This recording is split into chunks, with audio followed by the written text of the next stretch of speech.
Hello everyone. I hope the last three one-shot videos all are clear to you, which were like chapter number 7, motion, chapter number 8, force and laws of motion, and chapter number 9, gravitation. Okay, if you have seen all those videos, if you have understood all those concepts, then we can start our new topic, new chapter, chapter number 10, work and energy. So without wasting time, let's just start. Every day we eat food, a lot of food, okay, and you must have seen that animals also need food every day. Okay, so what is the reason behind that? Why we eat food? क्यों भाई खाना क्यों रोज खाना पड़ता है?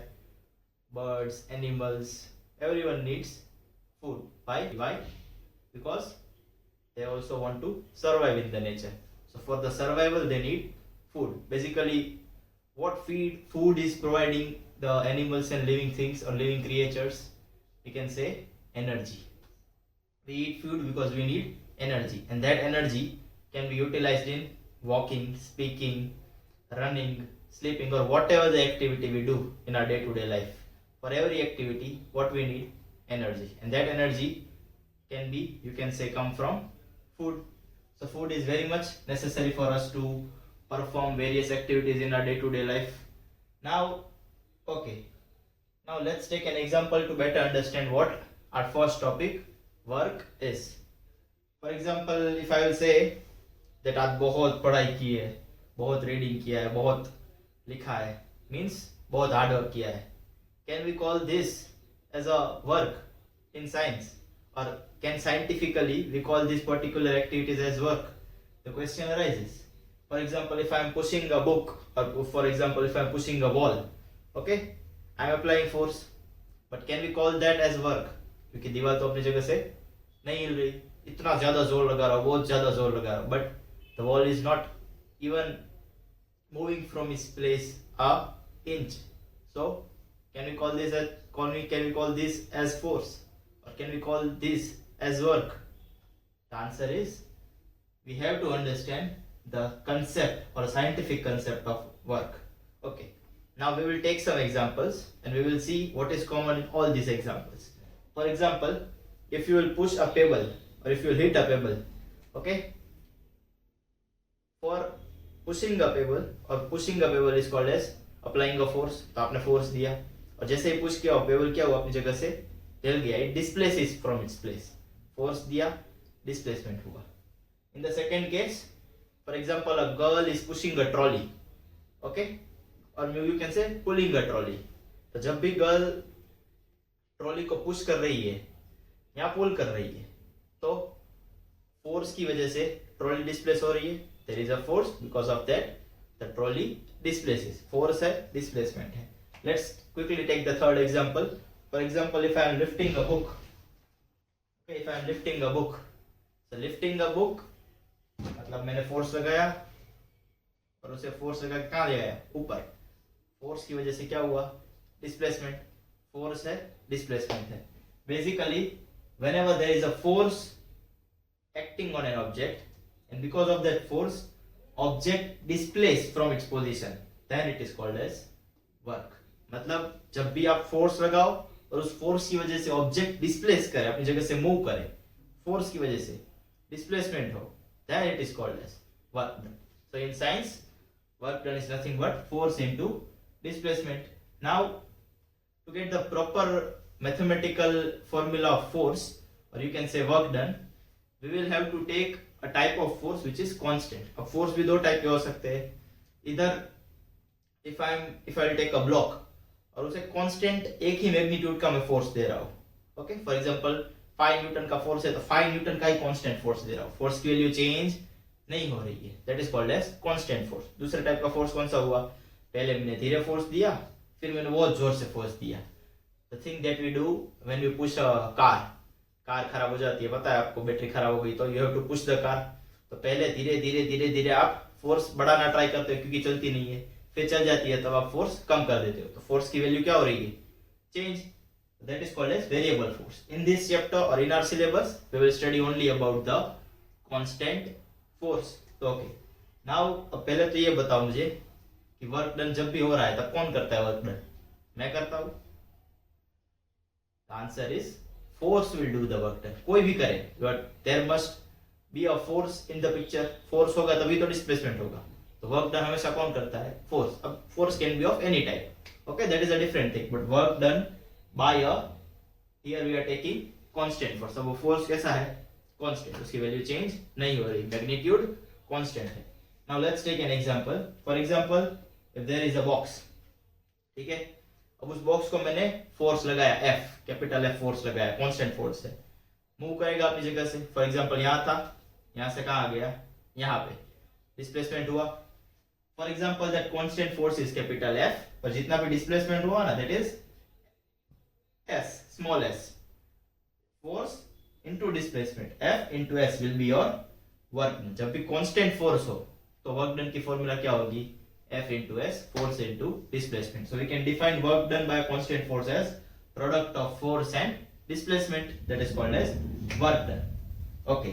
लेकिन एक चीज very important for us to understand that whenever you apply a force and there is a displacement, तो जिस direction में force लगा ना, उसी direction में displacement होगा.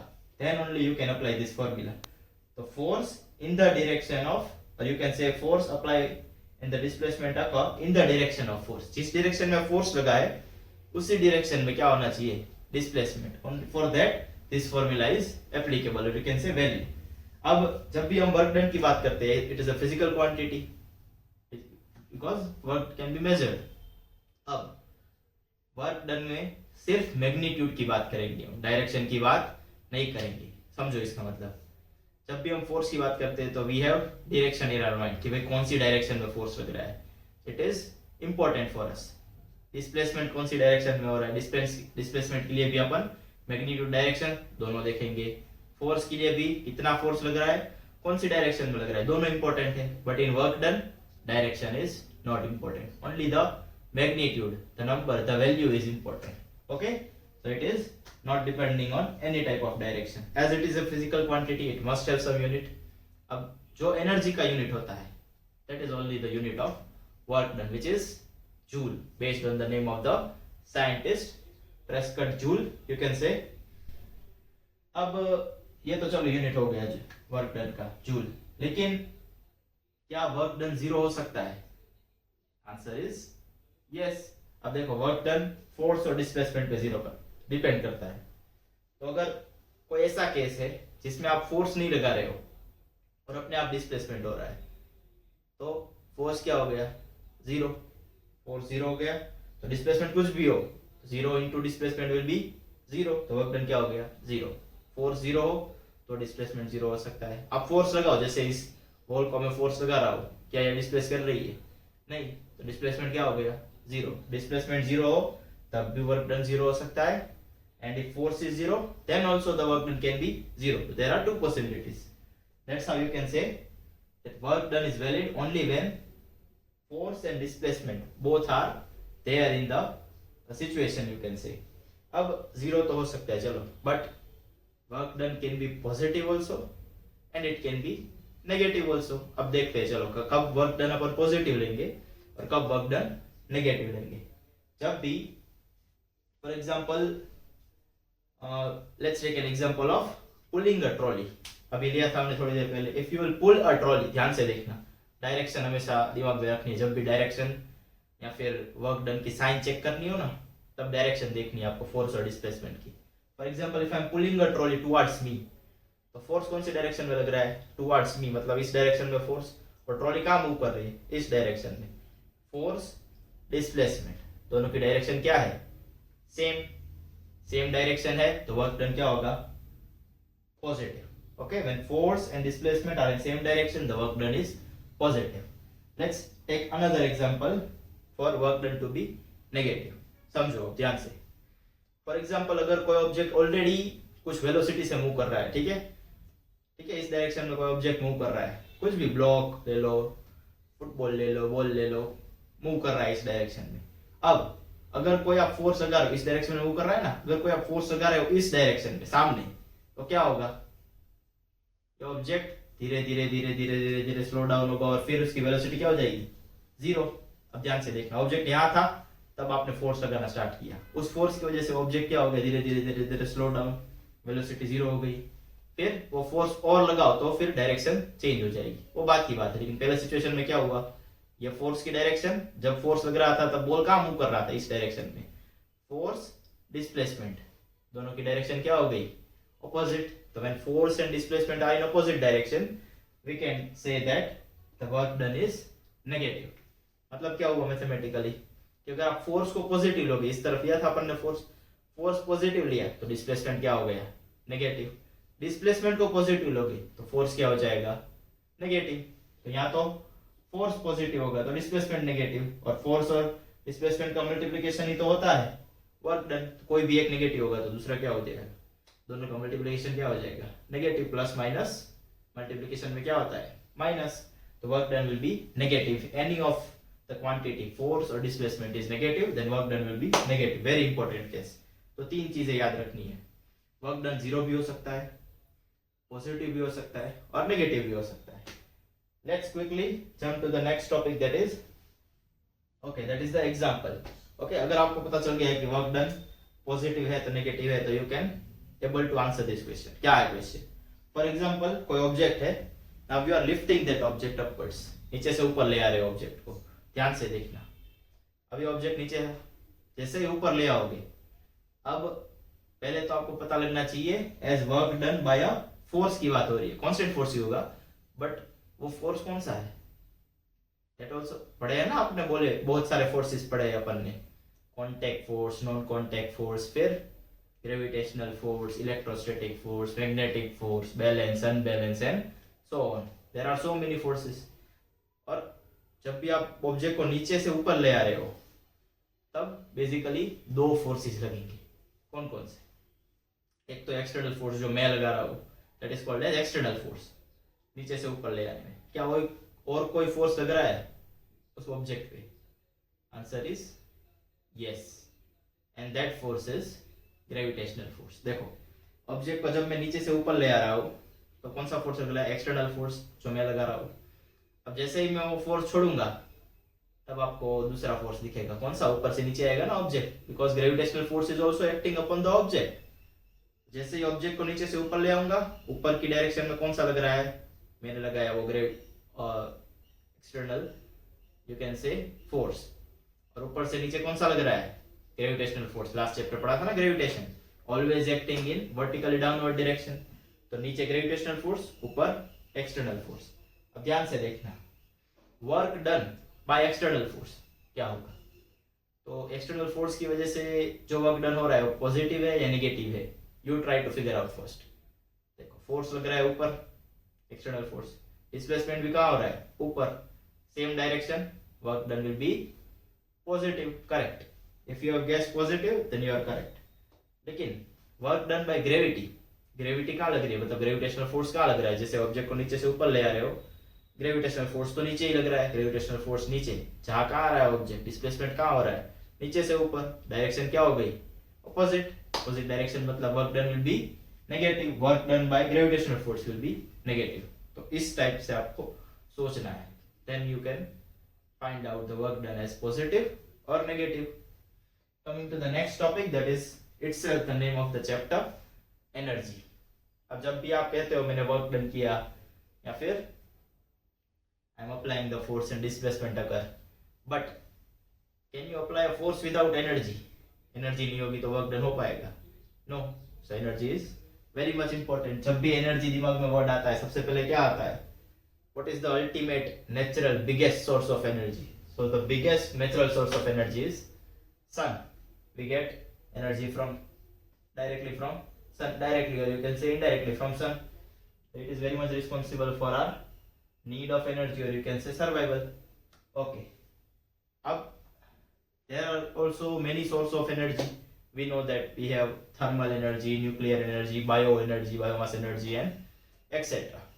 अब इतनी सारी sources of energy है, but in this chapter our focus will be on mechanical energy. Okay, इस चैप्टर में हम बाकी सारे सोर्सेज के बारे में इतना ज्यादा डीप में नहीं पढ़ेंगे, but our focus will be on mechanical energy. अब ध्यान से देखो, कुछ एग्जांपल्स लेंगे अब, और पूरे चैप्टर में ये थ्योरेटिकल चैप्टर है, फॉर्मूला काम है, मैथमेटिक्स इतना ज्यादा कुछ नहीं है, you have to understood the example, okay, then only you can understood the concept, कहां से आई ये फॉर्मूला, वरना लगेगा कि भाई क्या रट रहे हो आप, क्या कर रहे हो। तो let's take an example of, अभी क्रिकेट मैच चल रहा है, फाइनली अभी चल रहा है फाइनल, कौन कौन सा है, Punjab versus RCB, let's see who wins. Okay, for example कोई बॉलर है, ठीक है, फास्ट बॉलर है, अब वो बॉलिंग कर रहा है 150 145 किलोमीटर पर आवर की स्पीड से। जैसे ही आपने देखा होगा कि कोई क्रिकेटर या बैट्समैन बोल्ड होता है तो स्टंप कितना दूर जाके गिरता है, whenever it hits the stump. Okay, तो whenever the ball hits the stump, वो स्टंप अपनी जगह से उखड़ के बाहर चला जाता है। तो भाई कौन सी एनर्जी है वहां पे, स्टंप के पास कहाँ से एनर्जी है, question is that.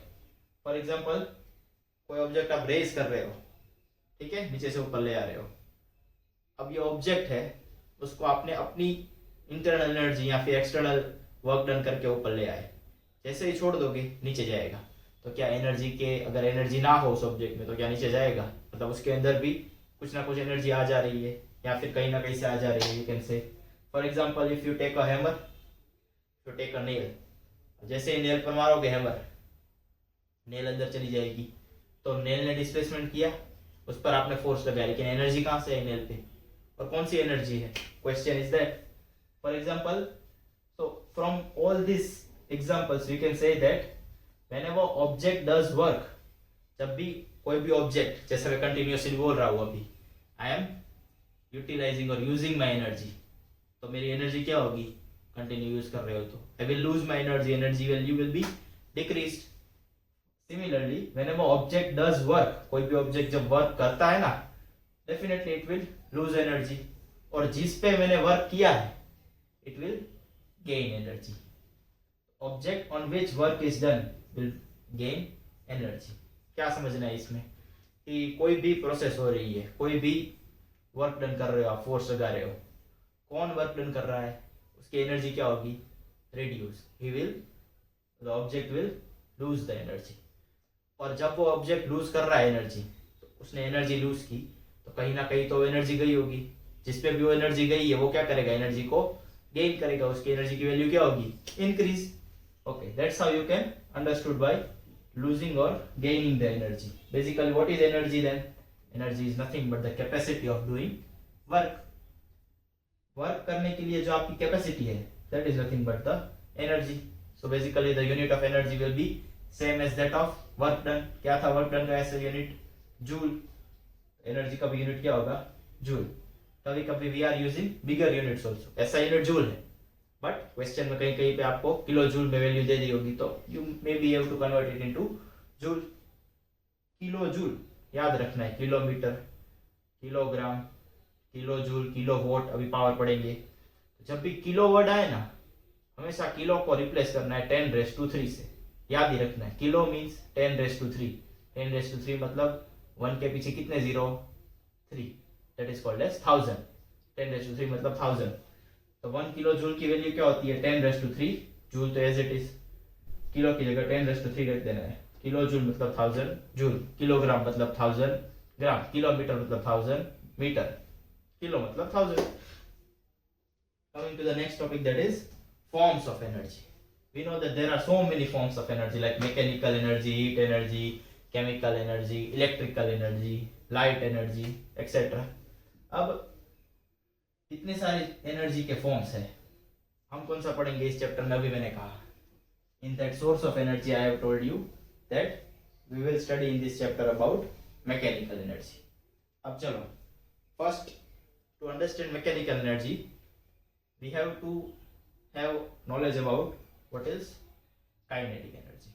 Okay, if you know what kinetic energy is then it's okay, but if you don't, let's take an example first to better understand what kinetic energy is. For example, एक setup है, ठीक है, ध्यान से देखना। एक setup है कि आपने एक ट्रॉली है, उसको एक रस्सी से बांध दिया, यहाँ पे पुली है, पुली से नीचे आपने वेट रखे हैं, पुली को किसके, वो रस्सी को किसके साथ कनेक्ट कर दिया, वेट्स के साथ। अब ये टेबल पे है pulley, okay, pulley is on the table. For example, sorry, the trolley is on the table connected with the rope which is through pulley connected with weight. अब जैसे ही ये आपको पकड़ के रखा है अभी आपने। जैसे ही आप छोड़ोगे तो वेट नीचे जाएगा, which is connected with the trolley. Trolley कहाँ जाएगी? आगे। पिक्चर में ट्विस्ट क्या है कि ट्रॉली के आगे ही आपने क्या रख दिए? थोड़े थोड़े छोटे छोटे ब्लॉक। ठीक है, जैसे ही ट्रॉली आगे जाएगी तो ये ब्लॉक है वो भी उसके साथ टकराएंगे और ब्लॉक भी थोड़ा मूव करेंगे। अब आपने क्या किया? ये तो फर्स्ट सिचुएशन थी। उस तरफ जो वेट है ना, नॉन वेट, मतलब आपको पता है कितना वेट है, उस वेट को आपने थोड़ा बढ़ा दिया, वापस एक्सपेरिमेंट किया। अब क्या हुआ? जैसे ही वेट बढ़ाया ना आपने, ट्रॉली जोर से टकराई और इस बार डिस्प्लेसमेंट क्या हुआ? ज्यादा। फोकस करना इस ब्लॉक पे, पहले थोड़ा हिला, अब ज्यादा हिला, मतलब मोशन हो रहा है। Basically faster the object do more work और slower the object will do less work. तो ऑब्जेक्ट जितना फास्ट आ रहा था तो उसका वर्क डन भी क्या था? उतना ज्यादा। ऑब्जेक्ट जितना स्लो आएगा तो वर्क डन भी कितना होगा? उतना कम। समझो। तो व्हाट इज काइनेटिक एनर्जी? तो जब भी आपने गन से बुलेट को देखा होगा कि भाई whenever you fire a bullet, तो बुलेट फॉर एग्जांपल कोई वुड है या कुछ भी है इधर, उस वुड पे अगर whenever the bullet reaches that wood तो it will pierce that wood. जैसे वो बुलेट उससे टकराएगी तो वो वुड कहाँ जाएगा? पीछे, मोशन करेगा। Try to find a keyword that is motion. In all the examples you can see motion is there. Second is wind wheel. क्या होता है विंड व्हील में? Again it is the source of energy. Wind energy पता है ना? Wind का use करके आप विंड मिल में जो बड़ी बड़ी ब्लेड्स होती है दैट विल रोटेट। तो वो विंड मिल जो रोटेट हो रही है, विंड ब्लेड्स जो रोटेट हो रहे हैं, it is rotating because of wind. Motion हो रहा है विंड मिल का। Try to find the keyword motion. Object in motion possess energy. तो जब भी ऑब्जेक्ट मोशन में होता है तो उसके अंदर क्या होती है? कुछ ना कुछ energy, and that energy is called as kinetic energy. Whenever the object is in motion, it possesses an energy called as kinetic energy. So that's how you can understood kinetic energy. जब भी motion हो रहा है, धीरे हो या fast हो, जब भी मोशन हो रहा है, मोशन या फिर कह सकते हो कि जब भी किसी ऑब्जेक्ट के पास कुछ ना कुछ वेलोसिटी है, मोशन है मतलब वेलोसिटी है ना, स्पीड है, तब उसके पास कौन सी एनर्जी होगी? Kinetic energy. ध्यान से देखना। अब काइनेटिक एनर्जी मोशन पे डिपेंड कर रही है। मोशन मतलब वेलोसिटी। तो वेलोसिटी या फिर यू कैन से स्पीड ऑल्सो, कि जब भी स्पीड बढ़ाओगे तो काइनेटिक एनर्जी भी बढ़ेगी obviously. Basically whenever there is increase in speed there will also be increase in kinetic energy. ये समझने के लिए चलो एग्जांपल्स लेते हैं अपन। For example the first example is falling of coconut. Coconut को आप देखना ऊपर, जब भी ऊपर से नीचे गिरे तब धीरे धीरे धीरे धीरे उसकी वेलोसिटी बढ़ती है। ऊपर से नीचे गिरेगा तब, याद है ना, in the last chapter also we have discussed. ऊपर से नीचे जब भी ऑब्जेक्ट आता है इट वेलोसिटी इंक्रीजेस, तो वेलोसिटी बढ़ेगी तो काइनेटिक एनर्जी भी बढ़ेगी। अब बताओ मुझे काइनेटिक एनर्जी मैक्सिमम कहाँ होगी? इधर जब गिर रहा है तब, कहीं पे मिडल में होगा तब, या फिर स्ट्राइक करने वाला होगा कोकोनट तब?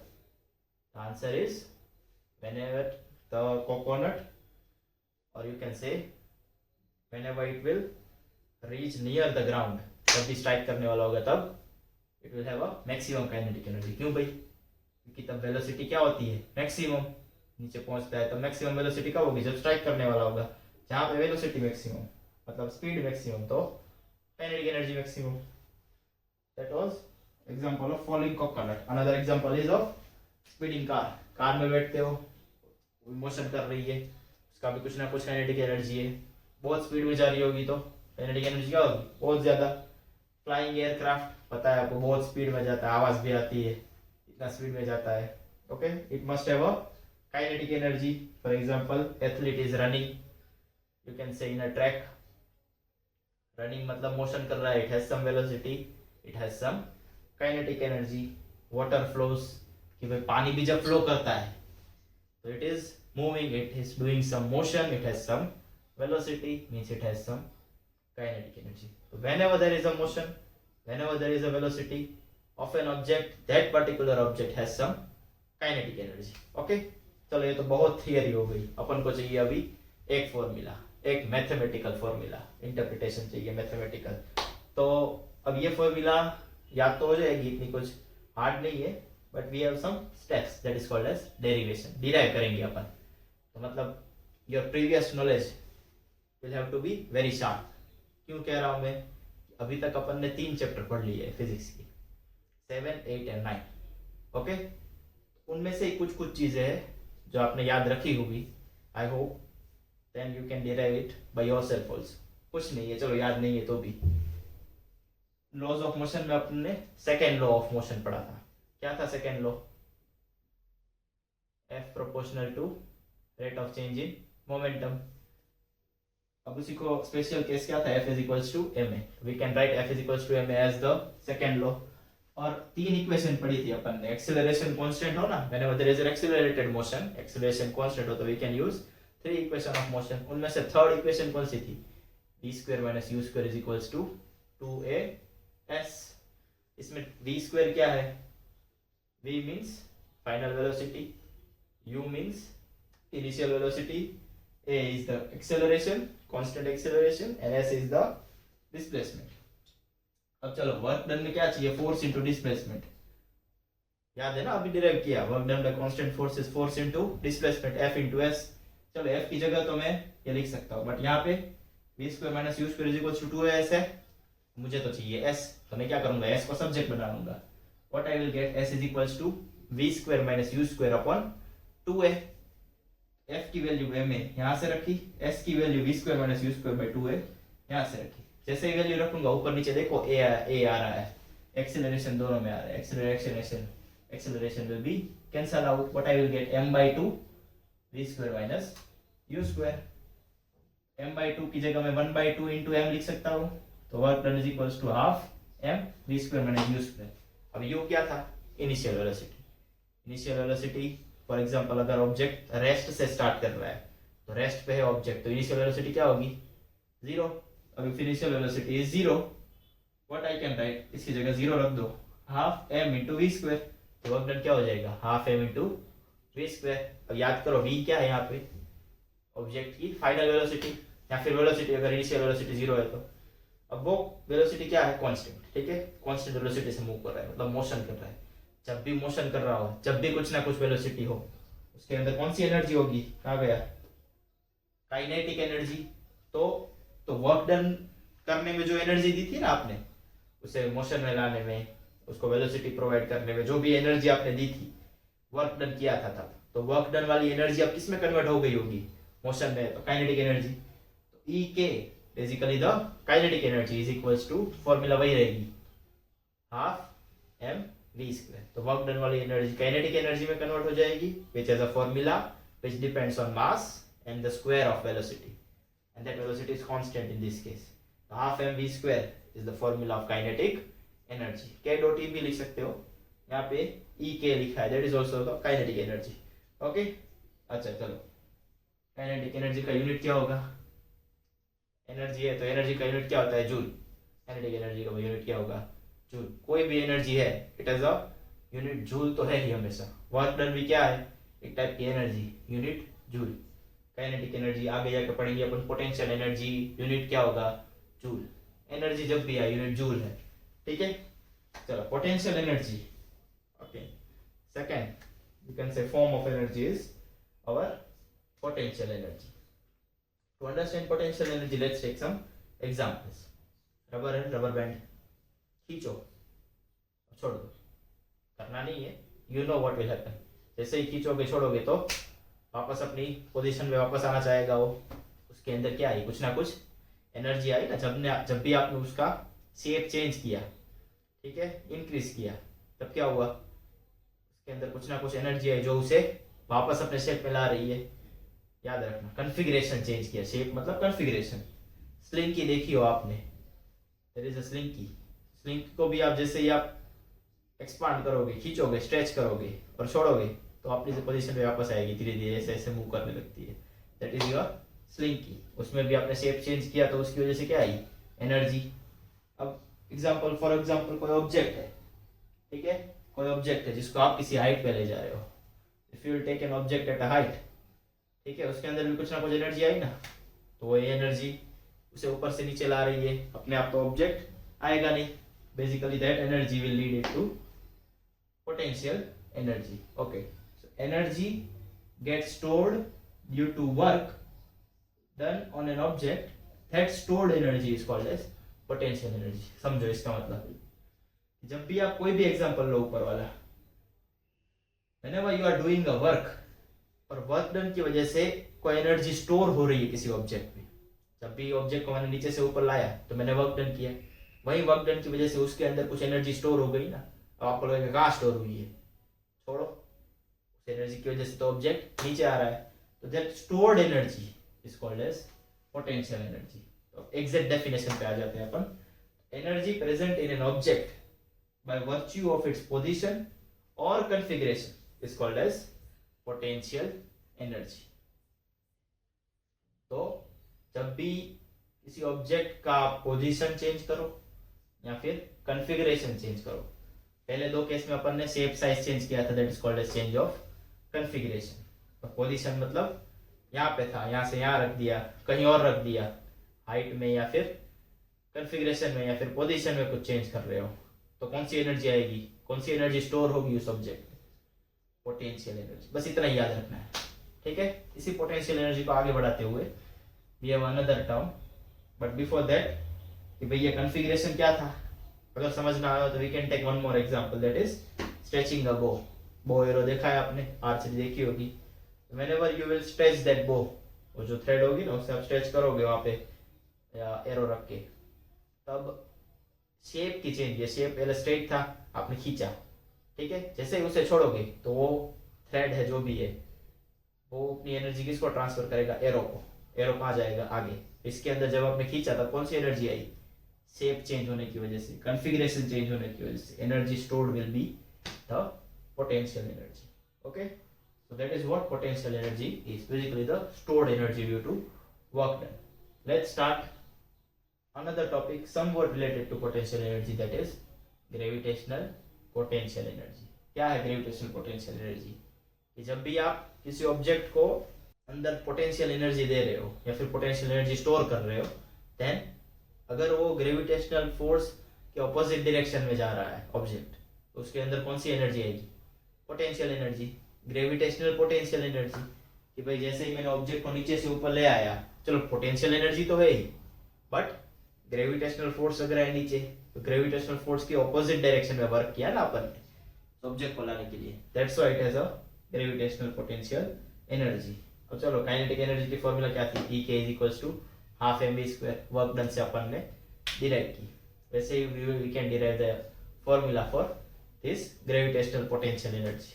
ओके, क्या कर रहे हो आप, एक ऑब्जेक्ट है, ठीक है, अभी वो ग्राउंड पे है, सपोज ग्राउंड से क्या कहाँ ले जा रहे हो आप, नीचे से ऊपर, कहाँ तक ले गए, एक पर्टिकुलर हाइट h तक.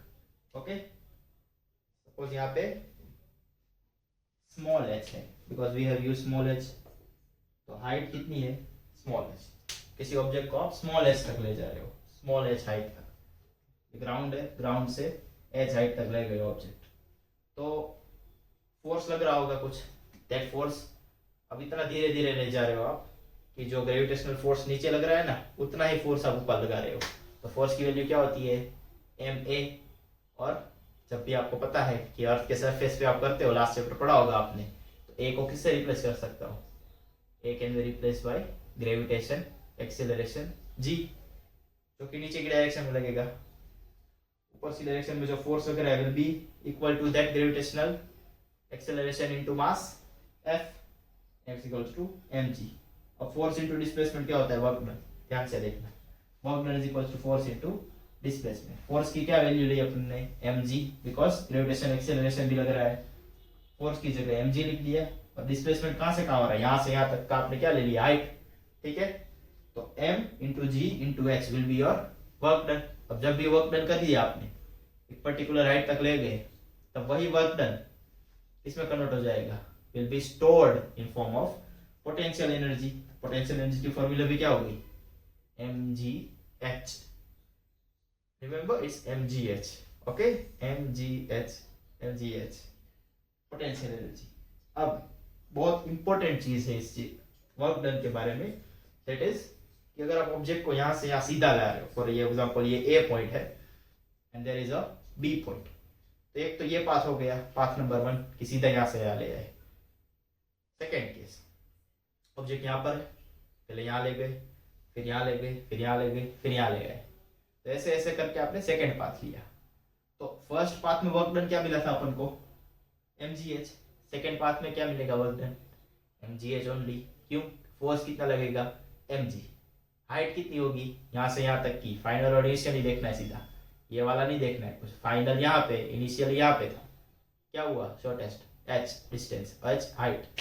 तो क्या पता चला कि work done is independent of path, work done की वैल्यू mgh ही रहेगी, यहाँ से यहाँ ले जाओ या फिर घूम के ले जाओ, कोई भी path low, work done is independent of path पे डिपेंड ही नहीं करता है। तो पाथ चेंज करो, क्या फर्क पड़ता है, इनिशियल और फाइनल पॉइंट चेंज क्या रहना चाहिए, सेम।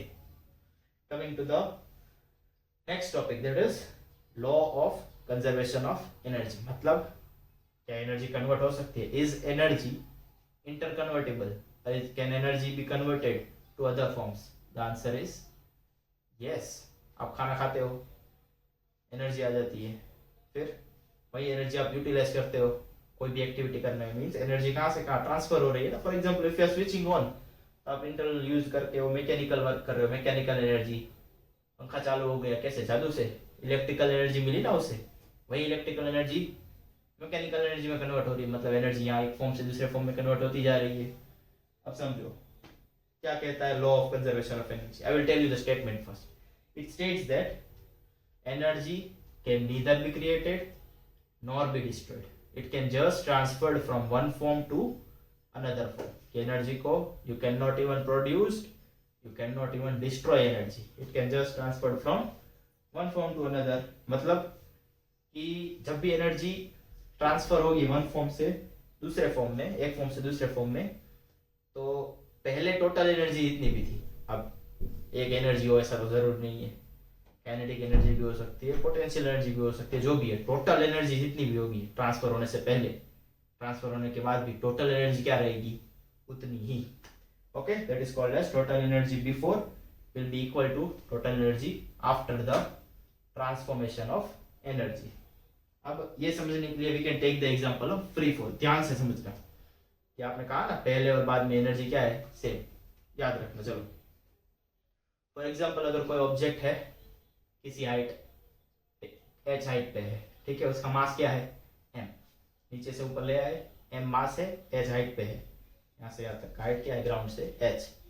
तो इस ऑब्जेक्ट पे कौन सा भी एनर्जी होगा इसके पास, छोड़ा नहीं है, हाथ पे पकड़ के रखा है हाइट की वजह से, या फिर you can say gravitational potential energy will be there which is अभी डिराइव की mgh, पोटेंशियल एनर्जी है mgh। क्या इस ऑब्जेक्ट के पास अभी काइनेटिक एनर्जी है, क्या यह मोशन कर रहा है, नहीं, तो अभी तो एक ही एनर्जी है mgh।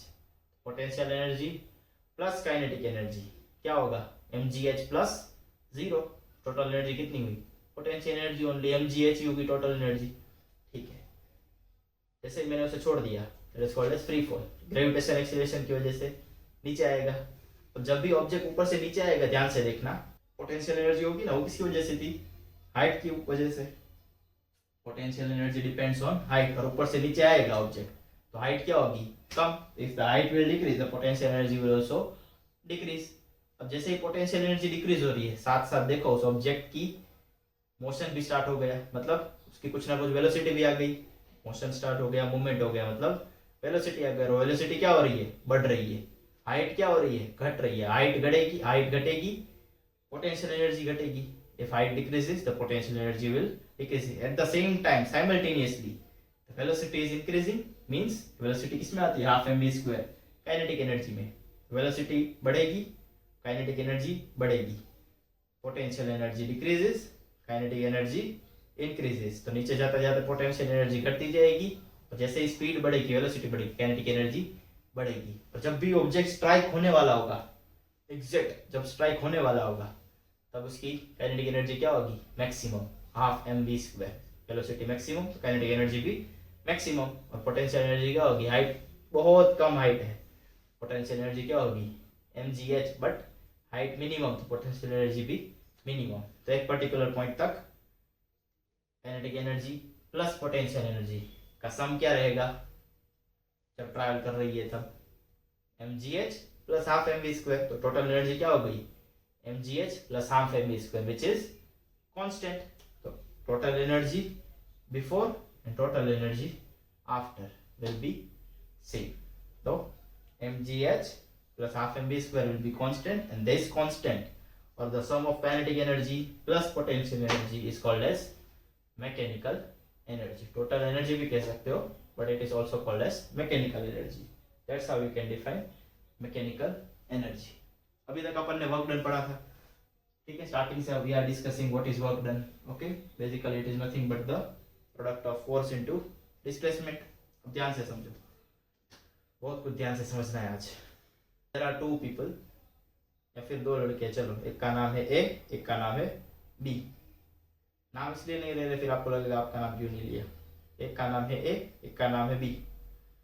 दोनों ने चैलेंज किया एक दूसरे को कि रॉक क्लाइंबिंग करते हैं अपन, कौन पहले करता है रॉक क्लाइंबिंग. तो टाइमर रखा, स्टार्ट किया. एक भाई तो 5 सेकंड में ही चढ़ गया, ज़्यादा हाइट नहीं था, 5 सेकंड में ही चढ़ गया. और एक को लगी 15 second. 5 second 15 second. Tell me, किसने ज्यादा वर्क डन किया? Who has done more work? Answer is both has done the same amount of work. क्यों भाई? वर्क डन क्या होता है? Force into displacement. ऊपर जा रहे थे, फोर्स लग रहा था ग्रेविटेशनल फोर्स, दोनों पे लगेगा, सेम ही लगेगा, क्योंकि दोनों का मास भी क्या था? सेम. वेट भी क्या था? सेम. ये कहना भूल गया मैं, but weight is also same. तो दोनों पे ग्रेविटेशनल फोर्स क्या लगेगा? सेम. हाइट भी क्या है दोनों की? सेम. रॉक कितनी लंबी है? फॉर एग्जांपल यहाँ तक की लंबी है, ठीक है. तो जितनी भी हाइट है, फॉर एग्जांपल 8 मीटर है, 10 मीटर है, जो भी है, दोनों हाइट की सेम, दोनों की हाइट सेम है रॉक की. द वेट और you can say mass also of both the person A and B is same. Mass same है, हाइट सेम है. तो वर्क डन क्या होता है? Force into displacement. फोर्स क्या होगा? mg, इसका भी mg, और फिर हाइट दोनों में सेम, तो mgh दोनों में वर्क डन क्या होगा? सेम. सेम हुआ ना दोनों में, पर डिफरेंस क्या है? एक भाई 5 सेकंड में चढ़ गए, एक 15 सेकंड में चढ़ा. तो वर्क डन एक ने 5 सेकंड में किया और एक ने 15 सेकंड में किया. There comes another physical quantity, that is power. कि एक पर्टिकुलर टाइम के अंदर आप कितना वर्क डन कर रहे हो, that is called as power. सीधी सी बात है, कम टाइम के अंदर करेगा उसका पावर क्या होगा? ज्यादा. जो ज्यादा टाइम के अंदर उतना ही वर्क कर रहा है उसका पावर क्या हुआ? कम. Okay, so power depends on time. What is the formula of power और what is the definition of power? Rate of doing work. कि भाई एक पर्टिकुलर वर्क आप कितने टाइम के अंदर कर रहे हो. रेट मीन्स जब भी डिवाइडेड बाय टाइम आता है, you can use rate. Rate of doing work, you can से rate of transfer of energy. कितनी स्पीड से और कितने पर्टिकुलर टाइम के अंदर आप ट्रांसफर कर दे रहे हो एनर्जी को, that is called as power. Formula क्या होगी? रेट ऑफ डूइंग वर्क मतलब work done per unit time. Okay, that is the formula. पता है फिजिकल क्वांटिटी है तो यूनिट भी होगा कुछ ना कुछ. तो यूनिट, अभी चलो इसके भी 2 यूनिट होंगे. एक तो फॉर्मूला से आप डिराइव कर सकते हो. वर्क डन का यूनिट क्या है? जूल. टाइम का यूनिट क्या है? सेकेंड. तो जूल पर second, that is the unit of power. और एक यूनिट होगा हमेशा बेस्ड ऑन द ऑनर और name of the scientist, that is what. क्या नाम है? James Watt. जेम्स वॉट के नाम पे पावर का यूनिट क्या हो गया? ऐसा यूनिट वॉट. क्या रिलेशन है वॉट और इन दोनों के दूसरे डिराइव्ड यूनिट में? तो रिलेशन इज, चलो रीड रख दो. पावर की जगह क्या रखोगे? 1 वॉट. वर्क डन की जगह 1 जूल. टाइम की जगह 1 सेकेंड. तो 1 joule by 1 second will be equal to 1 watt. तो 1 watt, when 1 define कैसे करोगे? We can say when 1 joule of work is done in 1 second, the power is said to be 1 watt. I hope the video is clear to you. In this particular chapter, we discussed about energy, work done, power, law of conservation of energy, and a lot of examples to understand the kinetic energy and potential energy, basically the mechanical energy. I hope the video, or you can say the concepts of this chapter, is clear to you. See you soon in the next lecture. Do subscribe my channel. Goodbye. Physics works.